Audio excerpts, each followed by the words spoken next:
Kryeqyteti i Ukrainës, Kievi, u godit nga një sulm masiv me raketa dhe dronë në orët e para të së dielës, pak pasi forcat ajrore ukrainase paralajmëruan se Rusia mund të lëshonte raketën balistike hipersonike Oreshnik. Shpërtimet u dëgjuan në të gjithë qytetin menjëherë pas orës 1 pas mesnate, pasi forcat ajrore njoftuan në Telegram për kërcënimin nga një sulm i mundshëm me këtë raketë. Autoritetet thanë se një person humbi jetën dhe 20 të tjerë mbetën të plagosur. Disa ndërtesa banimi u dëmtuan në pjesë të ndryshme të qytetit, njoftoi kryebashkiaku i Kievit, Vitali Klitschko. Kryeqyteti është vënë në një sulm masiv me raketa balistike, deklaroi Timur Tkachenko, kreu i administratës ushtarake të Kievit. Deri tani raportohen të paktën 4 zona të prekura nga sulmi, distriktet Shevchenkivski, Dniprovski dhe Podilski. Janë raportuar paraprakisht zjarre dhe dëmtime në ndërtesa banimi. Klitschko shtoi se mbetjet e raketave kishin rënë në territorin e një shkolle në qendër të qytetit. Forcat ajrore ukrainase nuk ju përgjigjen menjëherë kërkesës së Reuters për të konfirmuar nëse raketa Oreshnik goditi ndonjë objektiv gjatë sulmit. Presidenti i Ukrainës Volodymyr Zelensky paralajmëroi se përdorimi i armëve si raketa Oreshnik krijon një precedent global për agresor të tjerë të mundshëm. Në një postim në rrjetet sociale ai shkroi: "Nëse Rusisë lejohet të shkatërrojë jetë njerëzish në këtë shkallë, atëherë asnjë marrëveshje nuk do t'i ndalojë regjimet e tjera të ngjashme të ndërmarrin agresione dhe sulme. Ne presim një reagim nga bota jo pas ngjarjes, por parandalues duhet ushtruar presion mbi Moskën që të mos zgjerojë luftën." Kanadaja dënoi jashtë për sulmet ruse ndaj objektivave civile në Kiev. Kryeministri Mark Carney i kërkoi Moskës të ndalojë menjëherë sulmet dhe luftën e paligjshme të agresionit. Sipas tij, këto sulme zgjasin vuajtjet njerëzore dhe nuk ndryshojnë faktin se Rusia do ta humbas këtë luftë. Ai shtoi se Moska e ka nënvlerësuar ndjeshëm guximin, vendosmërinë dhe forcën e popullit ukrainas. Një ditë më parë, Zelensky kishte paralajmëruar se Rusia po përgatiste një sulm ndaj Ukrainës me raketën Oreshnik, duke ju referuar informacioneve të inteligjencës nga Ukraina, SBA dhe Europa. Paralajmërimet erdhën pasi zyrtarët rus thanë se numri i viktimave nga një sulm ukrainas ndaj një kolegji dhe konvikti në një qytet të pushtuar në lindje të Ukrainës kishte arritur në 18. Rusia e ka përdorur tashmë 2 herë raketën Oreshnik, për cilën presidenti Vladimir Putin ka deklaruar se është e pamundur të neutralizohet për shkak të shpejtësisë që thuhet se kalon 10 herë shpejtësinë e zërit. Rusia e ka vendosur gjithashtu këtë raketë në Bielorusi, aleatin e saj fqinj që kufizohet me Ukrainën dhe me 3 vende anëtare të NATO-s, Lituanin, Letonin dhe Polonin. Regjizori i njohur rus Andrei Zviagintsev i bëri thirrje Vladimir Putinit që t'i jap fund masakrës në Ukrainë, pasi filmi i tij i ri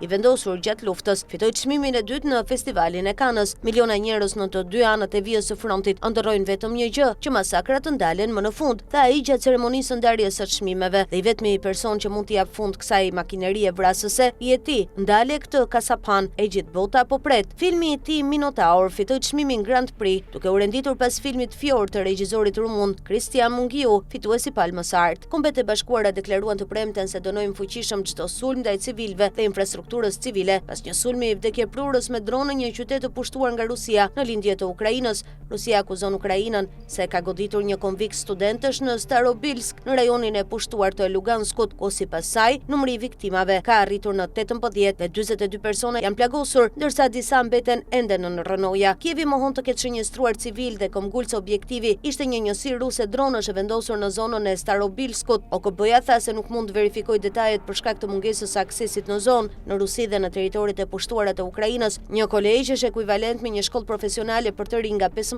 deri në 22 vjeç. Sulmet ruse të mbrëmjes së kaluar në Ukrainë kanë goditur edhe kompleksin rezidencial ku banon ambasadori shqiptar në Kiev, Ernal Filo.